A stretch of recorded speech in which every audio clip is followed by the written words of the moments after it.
Assalamualaikum warahmatullahi wabarakatuh.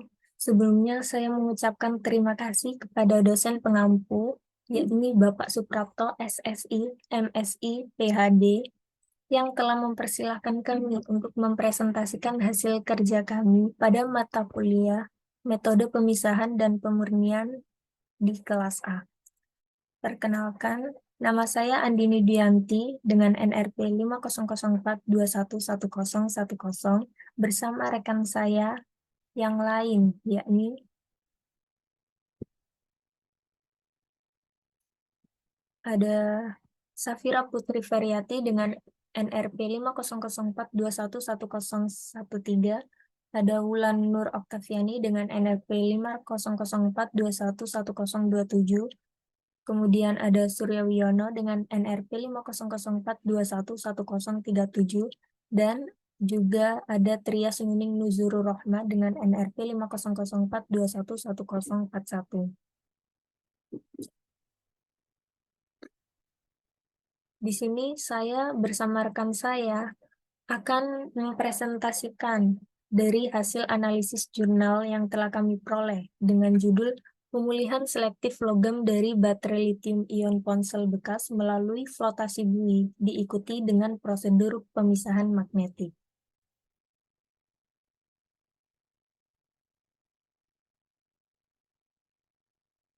Nah, untuk itu, mari akan saya bahas terkait pendahuluan dahulu.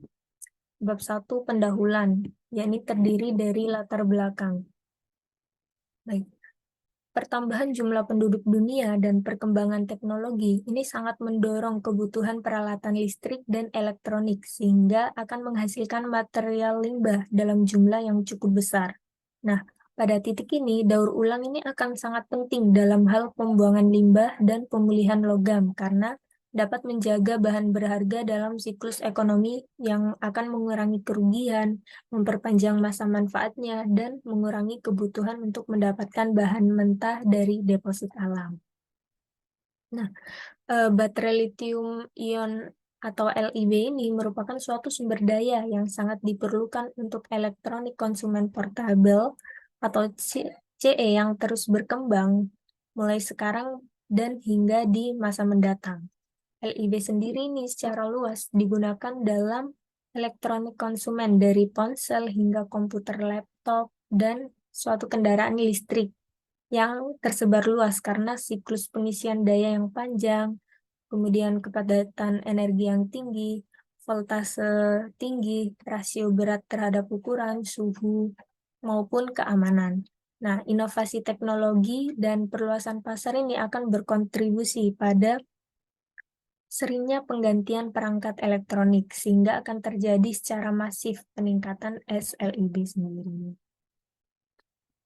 Nah, kemudian teknik pemisahan fisik dan fisiokimia ini akan memberikan kontribusi yang cukup signifikan terhadap proses daur ulang karena biayanya yang lebih rendah dan efisiensi energi yang lebih tinggi.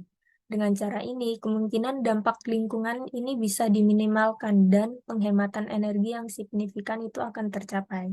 Untuk itu, dilakukan sebuah metode flotasi bui yang sebagian besar disukai dalam industri pengolahan mineral untuk memisahkan partikel hidrofobik dan hidrofilik halus yang tidak dapat dengan mudah dipekatkan dengan metode fisik.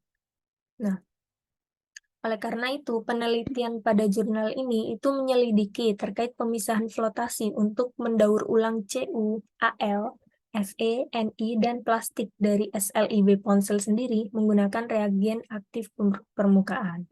Nah, setelah diadakan memisahkan massa hitam dari fraksi logam dan dengan penghancuran dan pengayakan, maka pada tahap flotasi pertama, plastik dengan daya apung alami ini akan diapungkan dengan bantuan reagen pembui atau MIBC.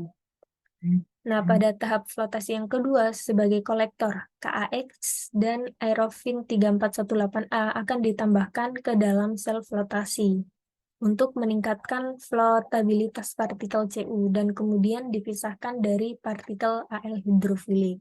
Nah, pemisahan yang efektif ini terdapat pada flotasi Cu telah dikaitkan dengan hasil pengukuran sudut kontak Cu dan Al, sehingga akan terbukti bahwa nantinya perubahan sifat permukaan ini sangat berpengaruh langsung terhadap keberhasilan flotasi.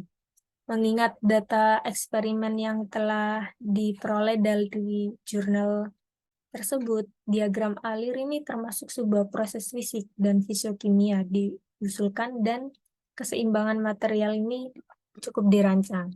Nah, untuk itu didapatkan hasil yang menegaskan bahwa flotasi buih yang diikuti dengan pemisahan magnetik dapat mendaur ulang plastik secara efisien dan mendapatkan nilai logam sebagai produk terpisah dari SLIB ponsel dan menawarkan bahan baku bermutu tinggi untuk proses kimia berikutnya.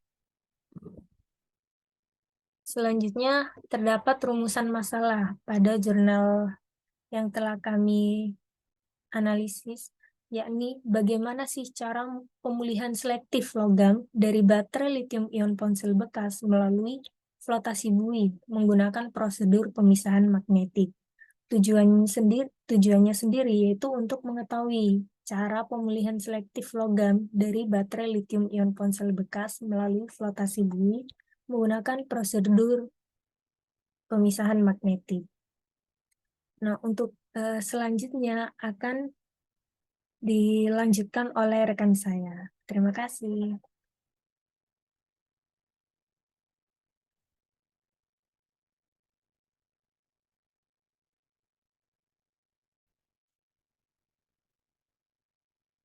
Oke, baik. Sebelumnya perkenalkan, nama saya Suryatno. Di sini saya melanjutkan yaitu pada bab 2 studi eksperimental. Di sini ada 3 metode nih, untuk metode kombinasi, metode klasifikasi, dan metode beneficiasi. Pertama itu ada metode kombinasi. Metode kombinasi ini yaitu sebuah proses pengurangan ukuran material padat menjadi ukuran yang lebih kecil melalui penggunaan gaya mekanis. Tujuan dari metode kombinasi ini adalah untuk mempersiapkan material agar dapat digunakan dalam proses pengayaan selanjutnya. Nah, pada percobaan ini, itu langkah awal pada metode kombinasi adalah sebagai berikut. Yang pertama, baterai dikosongkan sepenuhnya dengan larutan NaCl 5%, dan kemudian dikeringkan dan kemudian diumpankan ke mesin penghancur poros ganda, seperti yang ada pada gambar berikut ini. Nah, kemudian didapatkan fraksi kasar berupa plastik laminasi, foil Cu dan Al, dan casing logam yang mengandung Fe dan Ni. Dan produk overscreen ini atau fraksi kasar diumpankan ke pabrik pemotongan 4 bilah yang dirancang untuk menghancurkan bahan elastis keras sedang, lunak, berserat, dan heterogen secara seragam. Kemudian massa hitam, grafit, anoda, dan bahan aktif yang menempel pada perubahan bahan selanjutnya dihilangkan menggunakan saringan 0,3 mm dan dicadangkan untuk penelitian selanjutnya. Kemudian yang kedua ada metode klasifikasi. Setelah kuadering bahan yang dianjurkan, sampel yang representatif diambil dan dianalisis ayakan dilakukan menggunakan pengocok listrik dengan ayakan standar. Dan hasil dari proses pengurangan ukuran berdasarkan gaya geser tersebut terungkap bahwa bahan logam dan plastik memperoleh struktur seperti pelat dan hampir terpisah satu sama lain.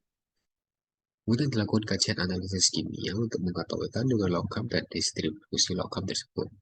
Pembubaran logam dicapai dengan menggunakan pencernaan asam aquaregia. Kemudian sekitar 0,50 gram baterai dianjurkan. Kemudian sampel direndam dengan HNO3 5 mili dengan konsentrasi 69%, HCl 15 mili 30%, dan 2 HAL2 2 mili 30%, yang kemudian dipanaskan pada sekitar 150 derajat Celcius selama 12 jam. Nah, kemudian larutan didinginkan, kemudian disaring ke dalam lampu yang nantinya kandungan logam ditentukan menggunakan spektroskopi serapan atom atau AAS. Kemudian diukur juga sudut kontak Cu dan Al, kemudian foil dipisahkan dengan hati-hati secara manual. Nah, massa hitam yang menempel pada permukaannya dihilangkan dengan sikat lembut dan dibersihkan menggunakan aseton. Setelah dicuci, foil dipotong menjadi 2 kali dimensi 2 cm dan nilai sudut kontak diukur dengan peralatan data psikis instrumen menggunakan metode Cecil drop pada suhu 25 derajat Celcius. Kemudian foil direndam dalam larutan yang disiapkan pada dosis pengumpul yang berbeda. Setetes air suling ditempatkan pada permukaan sampel foil menggunakan jarum suntik mikro dan sudut tetesan air dengan permukaan yang diperoleh. Nah, pengukuran ini diulang sebanyak 3 kali untuk setiap foil dan nilai rata-rata nanti akan diterima. Kemudian ada metode beneficiasi. Sini ada metode beneficiasi adalah serangkaian proses yang digunakan untuk meningkatkan kualitas biji mineral atau bahan tambang dengan menghilangkan material pengotor. Tujuan dari metode beneficiasi ini adalah untuk memisahkan biji menjadi fraksi yang berharga dan fraksi yang tidak berharga, di mana debu baterai yang menempel pada permukaan fosil logam dapat menyebabkan masalah serius karena menutupi permukaan partikel dan meningkatkan konsumsi reagen selama proses pengembangan. Nah, untuk menghapus massa hitam dari SLB ini, itu sampel ditimbang sebanyak 50 gram dan ditambahkan 1000 ml air keran dan dicampurkan dengan kecepatan 1500 rpm selama 15 menit dengan bantuan attrition scrubber. Nah, kemudian massa hitam yang tersebar disaring melalui layar 74 pm dan bahan di atas layar dipisahkan untuk digunakan dalam uji voltasi. Ukuran fraksi ini dikurangi menjadi ukuran yang lebih halus dengan bantuan pabrik cincin untuk menyelidiki pengaruh ukuran partikel umpan dalam pengampungan. Semua percobaan flotasi ini dilakukan dalam mesin flotasi tipe Denver 1,5 liter self-rated dengan kecepatan impeller 1200 rpm. Air keran kota digunakan untuk semua percobaan dan pH alami pulp sekitar 8,3. Setelah reagen cukup dikontakkan dengan partikel atau udara atau laju aliran udara 3 liter per menit, dibuka dan partikel yang mengambang dikumpulkan. Itu ada waktu flotasi selama 3 menit. Eksperimen flotasi tahap pertama dilakukan untuk memisahkan fraksi plastik dari logam. NIBC lebih disukai sebagai reagen pembuih dalam flotasi plastik dan diperlukan reagen pengumpul. Dan setelah pemisahan plastik, partikel tembaga dalam produk wastafel diadukan dengan bantuan kolektor yang berbeda dan dipisahkan secara efisien dari logam lain. Na2S yang digunakan sebagai faktor untuk mensulfurisasi permukaan partikel tembaga dan meningkatkan daya apinya di hadapan kolektor. Waktu desain kolektor dan aktivator masing-masing dipilih sebagai 5 dan 15 menit. Seperti itu. Websitenya akan dijelaskan oleh teman saya. Untuk bab 3 yaitu adalah hasil dan pembahasan. Jadi di hasil dan pembahasan ini akan dibahas beberapa subbab. Yang pertama ini ada flotasi plastik. Yang kedua ada flotasi tembaga. Yang ketiga ada efek Na2S pada kinerja flotasi tembaga. 3.4 analisis sudut kontak dan 3.5 tes pemisahan magnetik. Untuk subbab yang pertama yaitu adalah flotasi plastik. Diketahui bahwa jumlah padatan dalam pup merupakan parameter terpenting yang mempengaruhi hasil, selektivitas, dan juga pemulihan dalam flotasi. Pada densitas pup yang tinggi, tegangan luluh dan juga viskositas semu mencapai nilai maksimumnya. Kemudian, dalam studi flotasi awal, percobaan dilakukan dengan jumlah umpan yang berbeda. Dalam pengapungan plastik, jumlah umpan lebih dari 50 gram akan bergerak ke zona buih membentuk gumpalan dan menjebak logam di dalamnya, dan juga akan mengurangi selektivitas dan juga efisiensinya.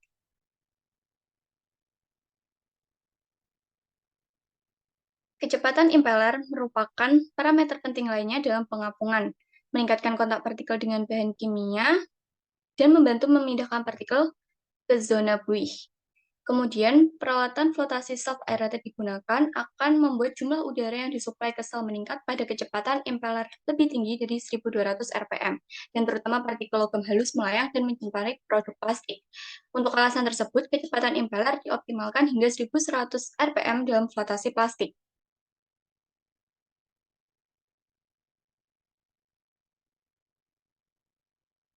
Plastik ini dikenal sebagai hidrofobik alaminya dan berat jenisnya sangat rendah dibandingkan dengan logam. Dalam flotasi buih, pemisahan selektif dibuat berdasarkan perbedaan hidrofobisitas antara partikel.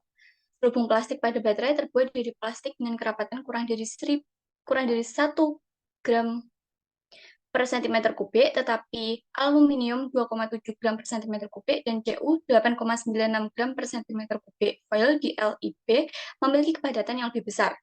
Kemudian jenis plastik yang paling umum ditemukan di LIB adalah polietilena terephthalate. MIBC ditambahkan ke pulp untuk membuat gelombang yang lebih stabil dan lebih kecil. Oleh karena itu, partikel plastik dibawa oleh gelembung yang bergerak dari bawah ke zona pengumpulan atas. Eksperimen flotasi plastik dilakukan pada kondisi berikut. Ukuran partikel -2 plus 0,3 mm, kecepatan impeller 1.100 rpm, waktu kondisi 3 menit, dan waktu flotasi 3 menit. Pengaruh dosis MIBC pada pemulihan plastik dari LIB disajikan dalam gambar 2. Pengujian flotasi plastik dilakukan dalam 6 tahap, yaitu 6 kali 100 G per T MIBC. Sementara jumlah produk terapung pada tahap flotasi tanpa buih hanya 14,5%.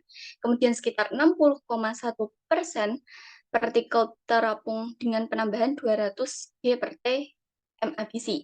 Berat kumulatif plastik apung meningkat secara sistematis dan berakhir pada dosis 600 G per T. Jumlah buih 500 G per T, di mana kira-kira 99% bahan mengapung secara kumulatif, dipilih sebagai nilai optimal. Kandungan logam dan pemulihan produk dalam flotasi plastik diberikan dalam tabel 2. Next.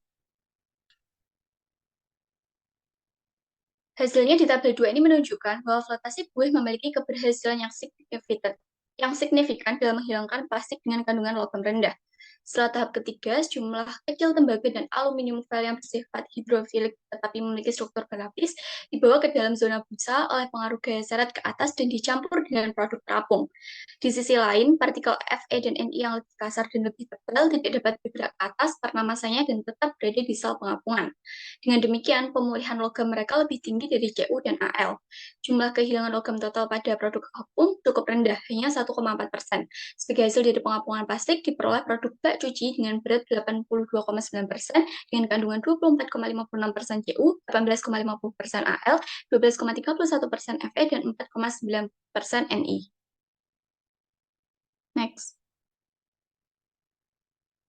Sebelum pengapungan plastik, uji pemisahan magnetik kering telah dikenai fraksi -2 plus 0,3 mm untuk menangkap partikel Fe dan Ni ferromagnetik.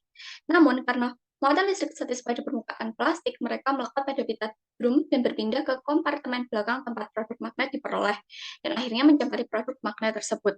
Hasil flotasi plastik diikuti dengan pemisahan magnetik diberikan dalam tabel 3. Sebagai hasil dari pemisahan magnetik, 23,7% berat dari total umpan dapat diperoleh sebagai produk magnetik dengan kandungan 49,28% Fe dan 19,50% Ni. Sementara efisiensi pemulihan ditemukan 94,9% dan 93,4% untuk masing-masing.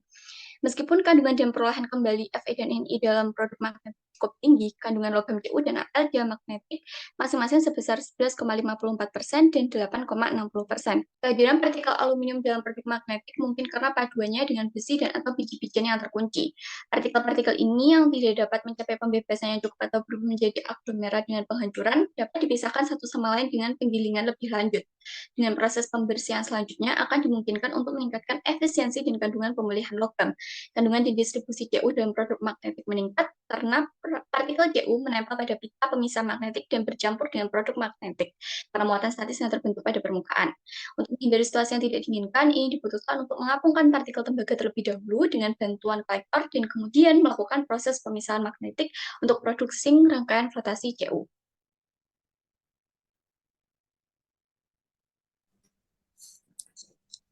Hasil dan pembahasan selanjutnya adalah tahapan tentang flotasi tembaga.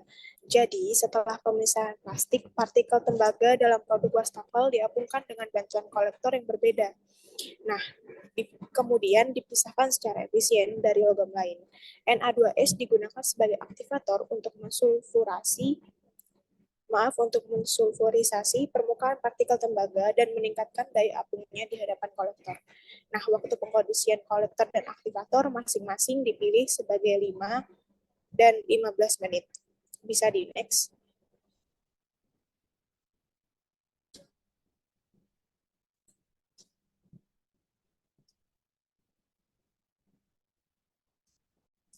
Setelah flotasi tembaga, panduan Fe dan Ni ferromagnetik yang banyak digunakan dalam selubung LIB untuk meningkatkan ketahanannya terhadap benturan dan ledakan terkonsentrasi di produk wastafel bersama dengan partikel Al diamagnetik.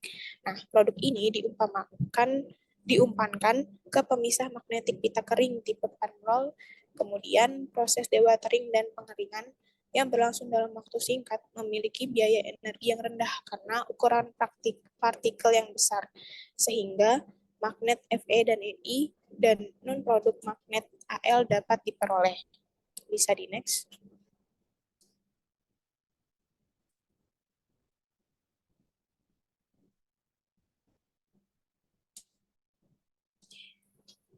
Setelah melakukan flotasi tembaga, perhitungan pemulihan yang digunakan dalam interpretasi hasil dapat ditunjukkan dengan persamaan berikut. Bisa di next.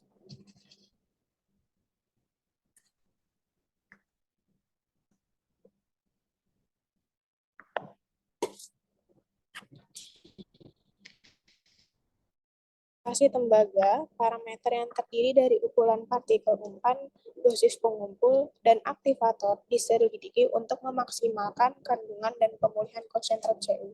Nah, dalam proses flotasi, ukuran partikel memiliki pengaruh yang besar terhadap pemulihan partikel logam dengan berat jenis yang tinggi.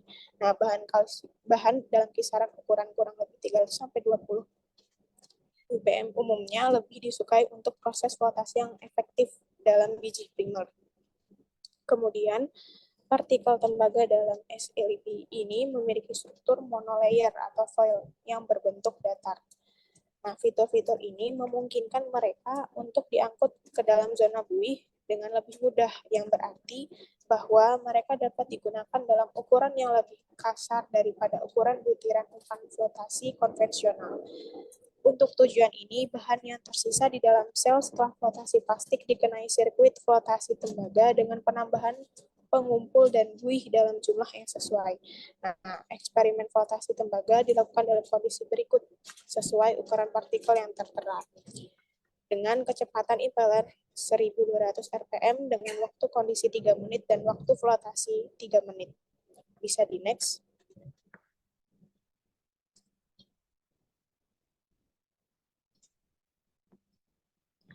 Dalam uji flotasi pendahuluan, penggunaan kolektor saja tidak memberikan flotasi Cu yang efektif. Nah, dengan efek sinergis yang timbul dari penggunaan pasangan kolektor pada laju tertentu, partikel Cu ini dapat diapungkan dan dipisahkan dari logam lain.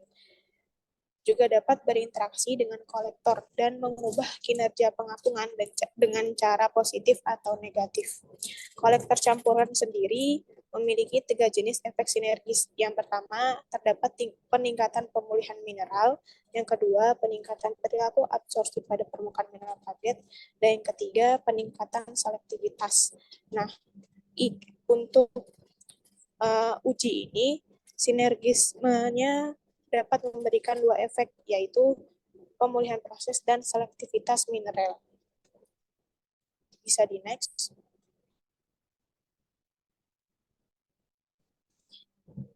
Hasil dari flotasi tembaga dapat tertera pada diagram berikut.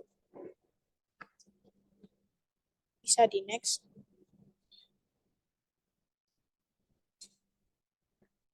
Nah, untuk hasil tembaga yang diperoleh dapat disimak pada gambar yang tertera. Jadi, partikel yang berbentuk bola dengan berat jenis tinggi tidak dapat dipindahkan ke zona gelembung dan tetap berada di dalam sel. Proses penggilingan yang dilakukan untuk mengurangi ukuran partikel juga akan meningkatkan biaya dan mempengaruhi keberhasilan proses flotasi dengan merusak selektivitas. Sehingga untuk alasan ini diputuskan untuk melanjutkan uji flotasi tembaga dengan ukuran yang telah tertera. Bisa di next.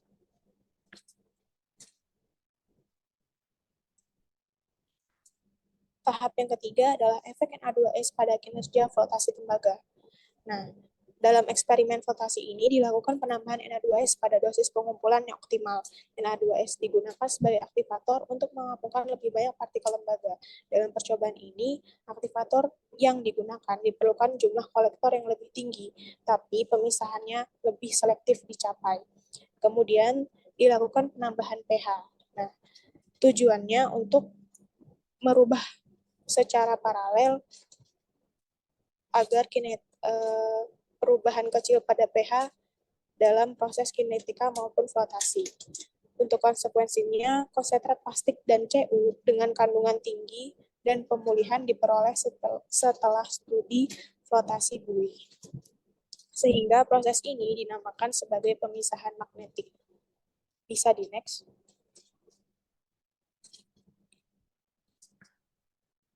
Kemudian tahapan yang selanjutnya adalah analisis sudut kontak. Nah, fakta bahwa kedua logam memiliki sudut yang kecil dengan tetesan air sebelum pengkondisian menunjukkan hidrofilisitas permukaannya. Sudut kontak foil secara bertahap meningkat dengan penambahan kolektor dan perbedaan sudut antara Cu dan Ai sampai mencapai 16 derajat. Hasil pengukuran sudut kontak mendukung efisiensi flotasi Cu dan sisa Al dalam sel flotasi. Sifat hidrolik atau hidrofobik dari permukaan partikel dapat dikontrol dengan memodifikasi permukaan secara kimiawi, perubahan morfologi, dan pembentukan struktur mikro maupun nano. Bisa di next. Pembentukan lapisan hidrofilik pada sampel aluminium dengan modifikasi kimia dan peningkatan kekasaran permukaan menyebabkan sudut kontak yang lebih rendah dan peningkatan keterbatasan sampel aluminium. Nah, penurunan sudut kontak Al ini memungkinkan peningkatan kekasaran disebabkan oleh keausan dan deformasi permukaan partikel Al. Bukti ini untuk didasarkan pada pengamatan dalam uji flotasi indikatif primer. Bisa di next. Sedangkan penambahan kolektor dalam jumlah besar pada flotasi foil logam yang dibuat dalam ukuran yang jauh lebih besar dibandingkan dengan flotasi mineral yang dilakukan dapat mengakibatkan korosi dan struktur indentasi pada permukaan aluminium dan mengubah morfologi permukaan Al. Nah, akibatnya hidrofilisitas meningkat dengan meningkatkan kekasaran dan partikel Al tidak dapat mengapung dan tetap berada di dalam sel, sehingga menyebabkan korosi dan